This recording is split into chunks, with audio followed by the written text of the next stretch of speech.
반역자들의 멸망을 사무엘상 31장에서 사무엘하 4까지 보는데요. 지난 시간에는 첫 번째로 사울 왕의 패배와 죽음을 봤습니다. 오늘은 그 두 번째로 신복들이 반역자를 멸하는 내용을 보도록 하겠습니다. 사무엘하 2장 8절에서 32절까지입니다. 2장 8절에서 11절까지 보면 군장 아브넬이 사울의 아들 이스보셋을 왕으로 삼습니다. 지금 어떤 상황이냐면요, 이스라엘은요 11개 지파 이스라엘이에요. 사울이 왕이었어요. 그리고 유다 지파 1개 지파는 유다 족속인 다윗을 왕으로 세운 거예요. 헤브론에서. 유다 땅의 헤브론이거든요. 이런 상황이었었는데 사울이 죽었습니다. 요나단도 죽었습니다. 그 아들들이 죽었어요. 그러니까 오늘 본문에 보면은 여기에서 군장이라는 것은 사울 왕의 장군입니다. 그가 사울의 아들 이스보셋을 왕으로 삼습니다. 어떻게 보면은요, 이게 맞는 거예요. 일반적 서해 규범에 의하면 아버지가 죽었더니 그 아들도 또 죽었잖아요. 그러니까 남은 아들이 왕이 되는 거. 올바른 일이에요. 근데 이것은 올바르지가 않다고 나오는 겁니다. 왜요? 하나님께서 이미 아브라함을 통해서 야곱을 통해서 구체적으로 이 얘기를 했어요. 유다 지파, 유다의 지파 안에서 왕이 태어날 것을, 왕이 될 것을, 왕의 홀이 떠나지 않을 것을, 영원할 것을 야곱이 아들들, 12아들들을 축복하면서 유다한테 그렇게 했던 거예요. 이 일은 그대로 되게 돼 있는 거예요. 그러니까 유다 지파인 다윗이 왕이 돼야 되는 거지. 그러니까 틀린 거지. 그래서 이 일 때문에 멸망을 당하게 되는 거예요. 그러니까 판단을 잘못하고 말씀을 잘못 깨달아서 잘못 알아서 망하게 되고 제거되게 되는 겁니다. 잘 되는 것 같지만, 힘이 있는 것 같지만, 많은 지지를 받는 것 같지만 하나님의 뜻에 반하는 방향으로 가는 것은 결국은 다 제거된다. 하나님이 선한 뜻을 향해서 나아가야 그것이 그대로 이루어져 되는 것이다라고 말씀과 있습니다. 8절에 보면은 사울의 군장 네리의 아들 아브넬이 이미 사울의 아들 이스보셋을 데리고 마하나임으로 건너가서 길르앗과 아술과 이스라엘과 에브라임과 베냐민과 온 이스라엘의 왕을 삼았더라. 사울의 아들 이스보셋이 비로소 이스라엘 왕이 될 때에 나이 40세며 2해 동안 위에 있으니라. 유다 족속은 다윗을 따르니 다윗이 헤브론에서 유다 족속의 왕이 된 날수는 7배 6달이더라. 어떻게 보면 다윗은 초라하지. 하나님께서 왕을 세운다고 하며 사무엘을 통해서 기름을 붓고 이렇게 해나갔는데 사울의 추적 속에서 도망 다니다가 초라하게 한 성읍의 성주 같은 왕이 된 거예요. 지파의 왕이 된 거예요. 유다 지파.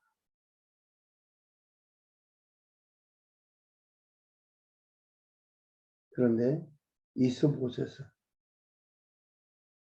그 이스라엘 나머지 족속들의 왕이 된 거죠. 누가요? 아브넬이 왕을 세운 거예요. 왕은 누가 세운다? 하나님 세운다. 이렇게 세우는 거예요. 이걸 보면 어떤 생각이 들어요? 아, 예수님께서 힘없이 홀로 쓸쓸하게 그렇게 환영받지도 못하는 가운데 왕으로 오셨어요. 만왕의 왕으로 오셨지요. 네가 그 왕이냐 할 때 이 말이 맞다 하듯이 맞지. 그때 이미 어떻게 다 왕들이 있었어요. 이스라엘은 어떤 군봉왕들이 있었어요. 로마의 지배를 받고 있었고 군봉왕들이 있어서 그를 다스리고 있었고 그런 가운데 아주 초라한 베들레헴 에브라다에서 태어난 예수님께서 왕으로 오셔서 아주 보면은 초라하게 이렇게 되어져 가는 모습. 그래서 왕으로 오셔가지고 온 천하를 다스리게 되고 만왕의 왕이 되심을 드러내 보여주고 다스리심을 보여주고 있다. 그 천지를 다스림을 보여주었다. 그래서 모든 가는 곳마다 병자 고치고 다 고쳤더라. 바람을 잠잠케 하고 파도 위를 바다 위를 걸어다니고 이게 다 뭡니까? 죽은 자를 살리시고 생사화복 모두 오주 만물의 주인 되시고 왕 되심을 보여줬던 거지. 그에 대한 모양과 그림자. 이렇게 보는 거 이해가 더 잘 되죠. 아, 예수 그리스도에 대한 얘기구나.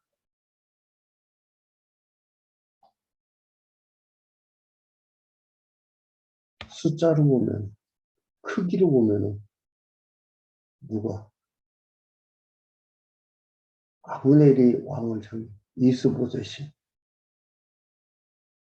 정통 왕이에요. 그들이 볼 때 주류예요. 다윗은 비주류. 그러나 온 우주 만물의 주인 되시는 하나님께서 보실 때에는 다윗이 주류고 이들 비주류예요. 하나님이 어떻게 보시고 하나님 안에서의 하나님의 백성으로서의 삶이냐가 중요한 거죠. 그렇지 않은 것이 중요한 게 아닙니다. 근데 우리는 이 사회의 한 구성원이 되어 있기 때문에 사회가 중심이 됩니다. 하나님 안 보여요. 그렇다고 사회를 아무렇게나 하라는 게 아닙니다. 무리를 일으키고 이렇게 하라는 게 아닙니다. 이는 사회는 하나님을 깨닫게 하고 하나님의 나라를 깨닫게 하는 하나의 샘플이에요. 모형이에요. 모델이에요. 모델을 실체를 보면 안 돼요. 그 모든 것들 하나님을 깨닫고 배워가는 실체인 겁니다. 아니 모형인 겁니다. 실체로 오신 예수님을 우리는 마태복음 신약성경을 통해서 자세히 볼 수가 있습니다. 그분이 어떻게 다시 오신다. 그분과 우리가 어떻게 누구라고요? 한 몸이라고. 주님은 포도나무, 우리는 가지. 주님은 목자, 우리는 양. 주님은 신랑, 우리는 신. 하나다 이 말. 이런 거에 대해서 놓치지 않으면 정말 감사하며 살아갈 수 있습니다. 내 삶의 곤고함이나 형통함이나 이것이 내 생각을 좌우하는 게 아니라 여호와 하나님이 나를 부르셔서 백성 살게 했다는 그 생각 속에 그것이 나의 삶을 좌우하고 생각을 좌우하고 행동을 좌우하게 되는 겁니다.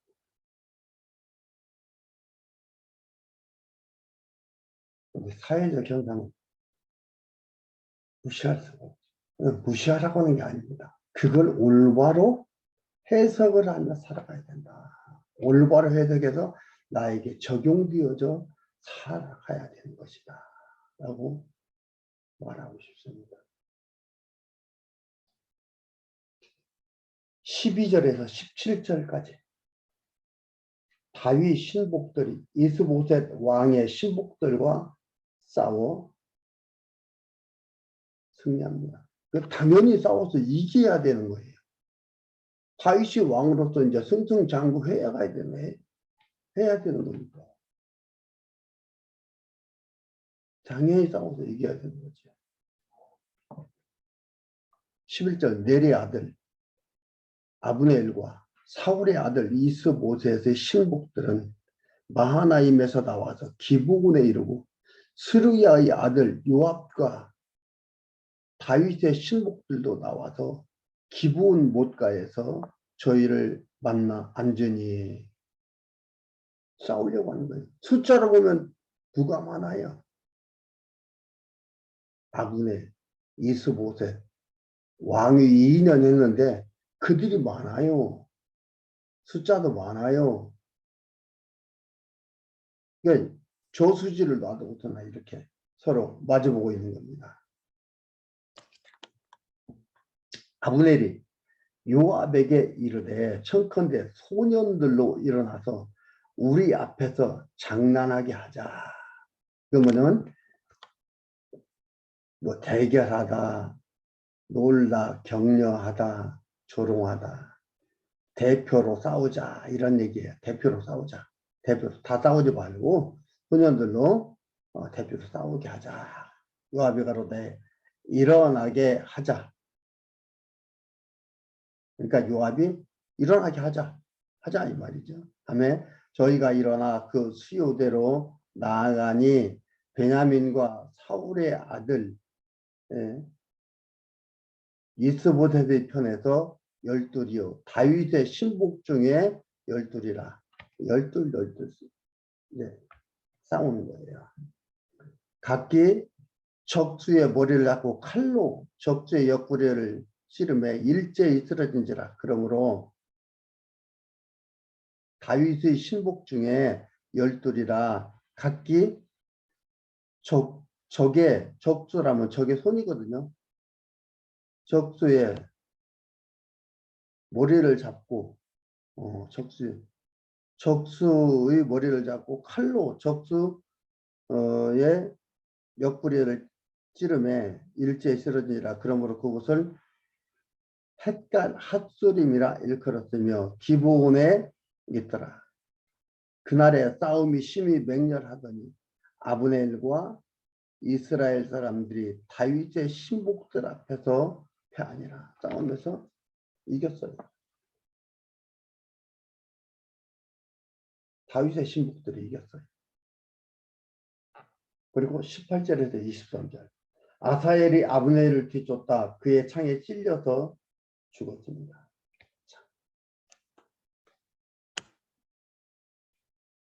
그곳에 스르야의 세 아들 요압과 아비새와 아사엘이 있었는데 아사엘은 발은 들노루와 같이 빠르더라. 아사엘이 아브넬을 쫓아 달려가되 좌우로 치우치지 않고 아브넬의 뒤를 쫓으니 아브넬의 뒤를 돌아보며 가로되 아사엘아 너냐 대답하되 내로라. 아브넬이 저에게 이르되 너는 좌편으로나 우편으로나 치우쳐서 소년 하나를 잡아 그 군복을 빼앗으라 하되 아사엘이 치기를 원치 않고 그 뒤를 쫓으매 아브넬이 다시 아사엘에게 이르되 너는 나를 쫓기를 그치라. 내가 너를 쳐서 땅에 엎드러지게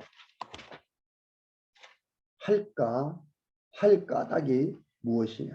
그렇게 하면 내가 어떻게 내 형제 요압을 대변하겠느냐 하되 저가 치우치기 싫어하며 아브넬이 창 뒷것으로 그 배를 찌르니 창이 그 등을 꿰뚫고 나간지라. 곧 그곳에 엎드러져 죽음에 아사엘이 엎드러져 죽은 곳에 이르는 자마다 머물렀었다.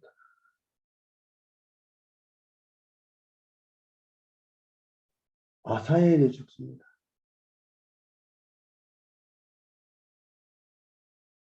아사엘은 다윗 쪽 사람인데 아브넬을 사울 쪽 사람인데 그를 죽이려고 쫓아가다가 아사엘이 죽습니다. 이해가 돼요? 싸움 잘하고 전쟁 무기 잘 쓰는 사람이 이기는 거다. 아니라고 우리는 계속 봐왔잖아요. 아니었잖아요. 이런 일을 당한. 왜 이런 일이 올 거예요? 믿음이 약해서요?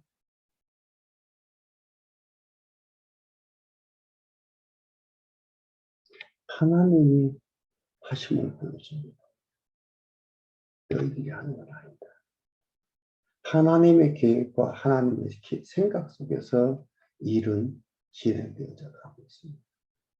그러면서 우리는 하나님을 깨달아가고 알아가고 하나님을 경외하게 되는 삶입니다. 경외하며 살게 되는 것들입니다. 24절에서 29절까지 요압이 아브넬의 말을 듣고서 그 뒤 쫓기를 그쳤습니다. 요압과 아비새가 아브넬의 뒤를 쫓아 기브온 거친 땅의 길가 기아 맞은편 암마산에 이를 때에 해가 졌고 베냐민 족속은 함께 모여 아브넬을 따라 한때를 이루고 작은 산 꼭대기에 섰더라. 아브넬이 요압에게 외쳐가로되 칼이 영영이 사람을 상하겠느냐. 마침내 참혹한 일이 생길 줄을 알지 못하느냐. 내가 언제나 무리에게 그 형제 쫓기를 그치라. 명하겠느냐. 요압이 가로되 하나님이 사시거니와 내가 흥단이라는 것은 이제 12명씩 싸우자고 한 말, 틈이 생기는 말, 그런 얘기거든요. 흥단이라는 것은 이 한 말을 내지 아니하였다면 12명과 싸우자고 얘기 안 했으면 우리가 아침에 다 돌아갔을 것이요 그 형제를 쫓지 아니하였으리라 하고 나팔을 불매 온 무리가 머물러 서고 다시는 이스라엘을 쫓아가지 아니하고 다시는 싸우지도 아니하니라.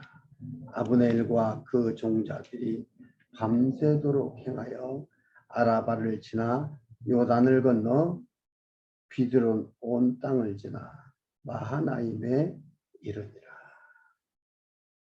이스보셋을 왕으로 세우고 했다. 이제 마하나임에 이렇게 됩니다. 첫 싸움이 다 끝난 거죠. 그렇게 됩니다. 근데 30절에서 32절까지 신복들이 대적들에게 속한 자를 죽이고 싸움이 그칩니다. 요압이 아브넬 쫓기를 그치고 돌아와서 무리를 다 모으니 다윗의 신복 중에 19인과 아사엘이 구월이 났으나 19명이 죽었고 아사엘도 죽었다 이 말이에요. 구월이 났다는 것은 자리가 비었다 이 말이에요. 그들이 죽어서 전쟁에 나갔다가 다윗의 신복들이 베냐민과 아브넬에게 속한 자들을 쳐서 360명을 죽였더라. 아브넬의 신앙은 360명이 죽었죠. 이들은 19명, 20명이 죽은 거예요. 30배는 10배, 15배 이상은 죽인 거죠. 무리가 아사엘을 베들레헴 있는 그 아비묘에 장사하고 요압과 그 종자들이 밤새도록 행하여 헤브론에 이를 때에 날이 밝았더라. 여러분 참 안타까운 일이죠. 지금 아브넬이 계속 관역하고 아브넬이 이렇게 하는데 이스보셋을 왕으로 세워놓고 이렇게 하는데 어떻게 보면 아브넬이 하나님의 일을 방해하는 것 같잖아요. 그렇죠? 근데 아브넬을 결국 못 죽였어요. 죽이지를 못하고 아브넬의 신복들이 죽지요. 다윗의 신복들은 죽지만은 적게 그러니까 악한 자들은 많이 죽는다 이런 얘기가 아닙니다. 다 죽음이 있습니다. 하나님의 일을 하고 하나님께서 일을 해나가는데 어려움이 없이 그들은 하나님 편에 있는 자는 승승장구하고 다른 편에 있는 자들은 어려움을 당하느냐 그게 아니에요. 시편 기자가 뭐라 했으니까 하마터면 수렁에 빠질 뻔했다.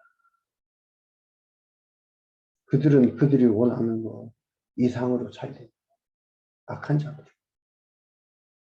하나님 편에 반대편에 선 자들은 더 잘지고 마음의 소원에 그 이상으로 되고 하나님 편에 있는 자들은 더 어려움을 당하고 더 안 되고 하는 걸 보면서 수렁에 빠질 뻔했다라고 표현을 했습니다. 여러분 현상에 나타나는 것들만 보고 사건들만 보고 판단해 가지 마십시오. 예수님도 오셔서 그렇게 환영받았습니까? 아니잖아요. 그러면 예수님께 실패한 자가 됐습니까? 그렇지 않잖아요. 베들레헴 에브라다에서 태어나 아주 초라하게 시작했던 그 교회가 전파되고 전파돼서 지금 이곳까지 세계 곳곳에 다 들어가서 복음이 전해지고 있습니다. 이걸 누가 꿈꾸겠어요? 우리 사람들은 꿈도 꾸지 못하는 일이 이루어지고 있습니다. 돈 준다고요? 복 받는다고요? 부자 된다고요? 아니죠. 그런 깨달은 것을 가지고 그곳을 향해서 가서 복음을 전하. 그 복음이 전파되어서 이렇게 이루어져 가고 있습니다. 단어 개념 정리가 잘 돼야 돼요. 하나님께서 이렇게 사랑하고 이끌어 가시는데 어려움이 없다. 있습니다. 일반 사회적으로 볼 때는 실패한 것 같고 끝난 것 같고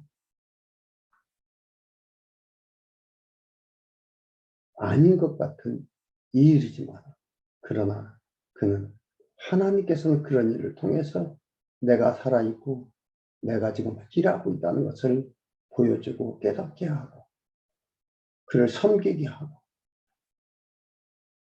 그로 인하여 소망을 가지고 즐거워하며 살게 하고 있습니다. 이게 하나님께서 우리를 인도해 가시는 하나님의 방법입니다. 이런 하나님의 자녀로 살고 있다는 것을 여러분 꿈에도 놓치지 마십시오.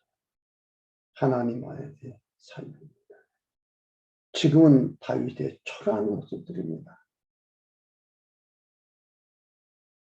그러나 우리가 앞으로 계속 읽어갈수록 이 초라한 모습들, 초라한 것들이 사라져간다는 것. 그러나 그 안 내면에 보면 다윗도 역시 하나님께서 세우셔서 신다는 걸 아는 거예요. 그의 우리 인간들 속에서 똑같이 찾아볼 수 있는 타락한 아담 후에로부터의 타락한 학문들이 그대로 적나라하게 쫙 드러나 있죠. 다윗이 잘나서 다윗이 잘해서가 아니라 하나님의 자녀로 아무 조건 없이 불러서 글을 쓰시는 거예요. 써가시는 거예요. 그리고 고백하게 만들고 노래하게 만들고 찬양하게 만들고 사랑하게 만들고 섬기게 만들어가는 거예요. 그게 바로 우리 하나님. 내가 하나님을 잘 섬겨서가 아니고 하나님께서 나를 깨끗게 하시고 섬기게 하시고 불러주셔서 백성 삼으셔서 하나님의 자녀로 온전하게 살아가도록 이끌어 가신다. 그 살아계신 하나님 우리가 공부해 가고 있습니다. 놓치지 말고 꼭 기억해 가면서 살아가는 소중한 삶이 되기를 바랍니다.